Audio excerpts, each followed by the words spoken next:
MDH चणा मसाला. आता छोले असो किंवा चवळी, पांढरे चणे असो किंवा काळे चणे, सगळं काही कमाल बने. MDH. कल्याण पूर्वेमध्ये गेल्या काही दिवसापासून चर्चेत असलेली अल्पवयीन मुलीचं अपहरण, अत्याचार व हत्या प्रकरणामधला मुख्य आरोपी विशाल गवळी यांनी जेलमध्येच आत्महत्या केली होती. मात्र विशाल गवळीला सहकार्य करणारे, पुरावे नष्ट करणारे तिची पत्नी साक्षी गवळी हिला देखील कल्याण न्यायालयामधनं आता जामिनावर हिची सुटका झालेली आहे. नेमकं काय युक्तिवाद झाला हे जाणून घेण्यासाठी आपल्यासोबत जे फर्यादी आहेत त्यांचे वकील आहेत नीरज दुबेजी. नीरजजी, जो कोर्टामध्ये जो युक्तिवाद झालेला, नेमका हा युक्तिवाद काय झाला होता आणि तिला जी 2 नंबरची आरोपी आहे तिला कशावरनं जामीन मिळालेली, काय कारण होतं आणि किती रुपयाच्या याच्यावरती तिला जामीन मिळाली आहे? 2 दिवसापूर्वी जेव्हा या घटनेच्या बेलवरती युक्तिवाद होत असताना स्पेशल PP माननीय उज्ज्वल निकम साहेब त्या ठिकाणी उपस्थित होते.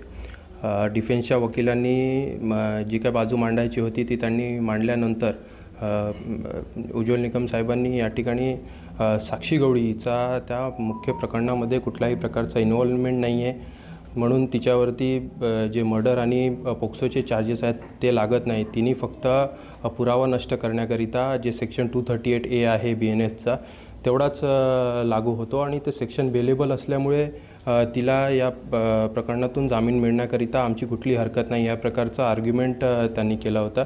आणि साक्ष नष्ट करणे आणि आरोपीला वाचवण्याकरिता खोटी माहिती देणे एवढाच फक्त चार्ज तिच्यावरती राहिल्यावरती माननीय न्यायालयाने साक्षी गवळी हिला 10,000 रुपयाचा पर्सनल बॉन्डवरती त्या ठिकाणी रिलीज केलेला आहे. पण ज्या पद्धतीने आपण सांगितलं की ॲडव्होकेट निकमजी जे आहेत ते आपल्या साईडनं, फर्यादीच्या साईडनं युक्तिवाद करत होते, मग त्यांनी अशा प्रकारचं युक्तिवाद का केलं? खरं तर ती भूमिका त्यांची खरंच संशयास्पद आहे. त्यांनी फिर्यादीच्या बाजूने युक्तिवाद करून त्या जामिनाला ऑब्जेक्शन घ्यायला हवं होतं, तर त्यांनी प्रॉसिक्युशन हॅज नो ऑब्जेक्शन असा प्रकारचा आर्ग्युमेंट केल्यानंतर लोकांमध्ये या ठिकाणी संभ्रम निर्माण झालेला आहे. खरे ते फिर्यादीचे वकील आहेत की आरोपीला संरक्षण देण्यासाठी त्यांची या ठिकाणी नियुक्ती करण्यात आली आहे असा प्रश्नचिन्ह सगळ्यांच्याच मनात आहे. आता त्यांच्या कुटुंबियांनी काय सांगितलं की म्हणजे पुढं हायकोर्टामध्ये किंवा अशा प्रकारे काय याचिका वगैरे दाखल करणार आहेत, काय नेमकी पुढची भूमिका? त्यांची तेवढीच मागणी आहे की आम्हाला न्याय मिळाला पाहिजे. खरं तर कायदेशीर बाबीबद्दल त्यांना जास्त माहिती नसल्यामुळे ते आमच्याकडे फक्त एवढीच त्यांची मागणी आहे की आम्हाला न्याय मिळाला पाहिजे. आणि एक आरोपीने तर स्वतःहून आत्महत्या केलेली आहे. खरं तर ते देवाने आमच्यासोबत न्याय केलेला आहे, परंतु दुसऱ्या आरोपीला देखील या ठिकाणी फाशीची शिक्षा झाली पाहिजे तरच आम्हाला न्याय मिळाला असं आम्ही मानू. म्हणून यासाठी आम्ही जे पुढची प्रक्रिया असेल ते बसून निश्चित करून ते पुढे पाऊल टाकू. हे तर झालं वकिलांचं म्हणणं. मात्र आपल्या मुलीला न्याय मिळाला की नाही आणि आपल्या मुलीला कुठेतरी न्याय मिळावा या आशेने लढत असलेले आईवडीलही आपल्यासोबत आहेत, अल्पवयीन मुलीचे वडील माझ्यासोबत आहेत. काका, काय सांगाल, कशा पद्धतीच्या वेदना तुम्हाला होतात ते? कारण दुसरा आरोपी त्याला देखील या ठिकाणी जामिनावरती सुटका मिळाली. सर, ती जर असं जामीनवरती ती सुटून बाहेर आली तर ऐसे लोग जो यहाँ अपने समाज में जो अपना ये है तो ये बलात्कारी और निर्गुण हत्या ये बढ़ता ही रहेगा. ये रुकने वाला चीज़ नहीं है. ये लोग करते रहेंगे. तो इनका मतलब क्या हुआ, मैं किया और मेरे को उसने चाकू दिखाया, मैंने किया, ये कोई बहाना है, ये कोई मतलब है? गलत है. और मेरी बेटी का मजाक बनाया जा रहा है. क्या लगता है आपको न्याय मिला है? नहीं, न्याय कुछ नहीं मिला अभी तक. जो पापी मरा उसको भगवान का दंडित था, वो भगवान की वजह से मरा. उसने पापी का काम किया था, पाप उसको भगवान ने उसका फल दिया है. तो इसको कम से कम इसको फांसी की सज़ा इसको होनी चाहिए. ये हमारी मांग है, तब हमारी बिटिया को न्याय मिलेगा. क्या बताओगे कि उसकी जो पत्नी है उसका क्या रोल था और उज्ज्वल निकम जैसा इतना बड़ा वकील आपको दिया गया था? सरकार ने हमको उज्ज्वल निकम साहब दिया गया था. हम यहाँ कल्याण की जनता उज्ज्वल निकम पे एक्सेप्ट नहीं थे. ठीक, हमने उनको साइड में रख के सबको विरोध करके हमने उनके ऊपर विश्वास रखा और उन्होंने क्या बाद में अंत में क्या दिया, ये ऐसा अंत में क्या दिया हमको, इसका परिणाम क्या निकला? ये हमने आप पे विश्वास किया ना, आपको भगवान का रूप दिया. अब आपकी भूमिका क्या रहेगी? हमारी भूमिका सर यही रहेगी कि हम सब जो हमारे जो हमसे जो वरिष्ठ लोग हैं जो हमारे, तो हम उनसे बैठ के ये बारे में चर्चा करके और अगला कदम जो हमको करना रहेगा वो हम करेंगे। कोर्ट में से जमानत मिली है, ऊपर वाले कोर्ट, हाई कोर्ट वगैरह कुछ जाओगे? हाई कोर्ट में हम जाने की हम लोग को इच्छुक है, तैयारी है हमारी। त्यांची आई देखील आपल्यासोबत आहे, क्या बताओगे कि जिस तरह ये पूरा मामला हुआ है और उनका पत्नी का जो रोल था और उनको जमानत दी गई है?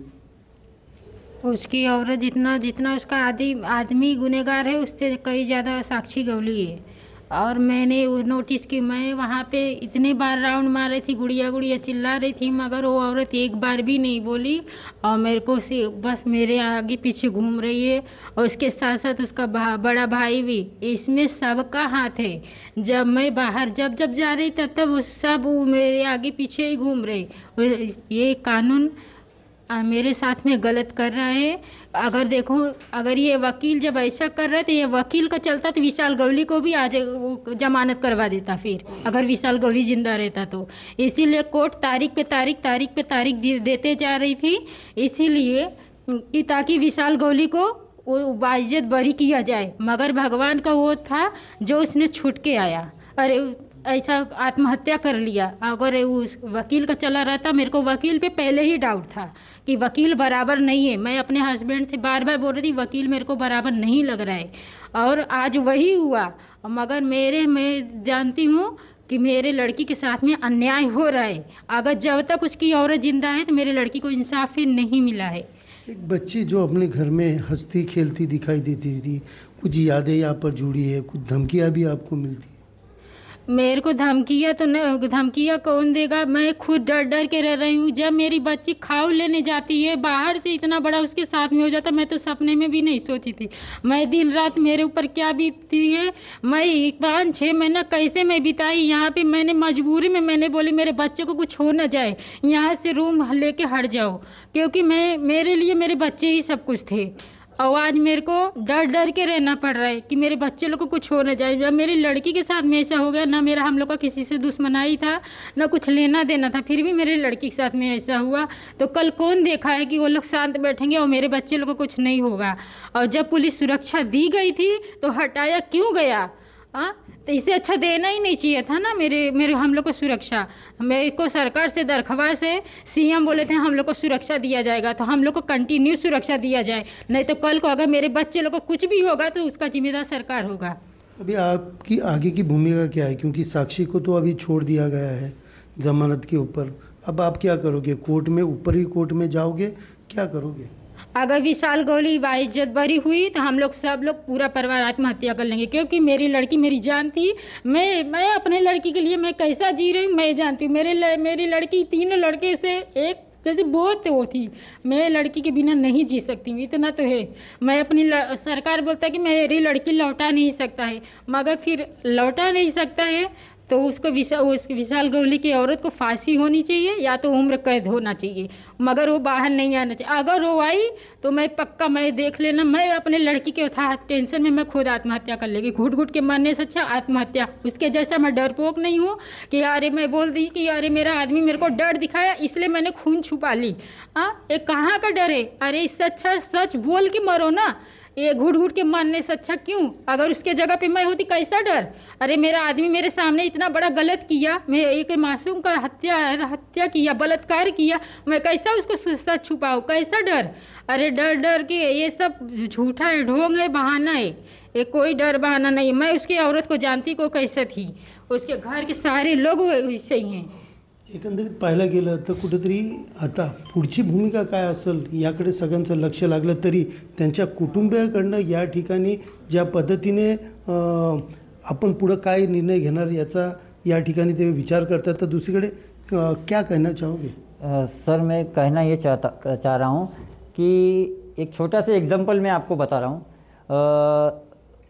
संजय दत्त बॉलीवुड, वो जब 5 साल का सज़ा उनको लगा हुआ था, वो टाइम पे उज्ज्वल निकम उनको छोड़ा सकते थे ना, क्यों नहीं किए? बड़ा मैटर था, बड़ा ये था, तो उससे कई ज़्यादा गुना हमारी बेटी गई है। तो हम गरीब है, इसकी वजह से वो कोर्ट को, न्यायाधीश कोर्ट को कोई आपत्ति नहीं करके और वैसा करके ख़त्म किया गया है। क्यों ऐसा? वो कौन होते हैं? एकंदरीत साक्षी गवळी हिला जामीन मिळाल्यानंतर घरामध्ये संतप्त वातावरण असून आईवडिलांनी देखील की आम्हाला न्याय मिळाला नाही तर पुढं आम्ही उच्च न्यायालयाचा दरवाजा ठोठवणार आणि त्याचबरोबर तरी देखील न्याय मिळाला नाही तर आम्ही वेळ आल्यावरती आत्महत्या देखील करणार अशी भूमिका या ठिकाणी मांडताना दिसून येत आहे।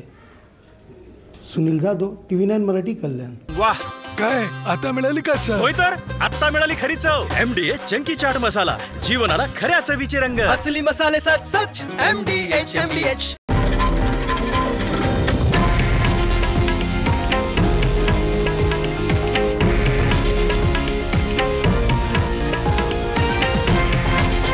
हे आहे देशातील नंबर 1 न्यूज नेटवर्क आणि आपण पाहत आहात TV9 मराठी, एकमेव।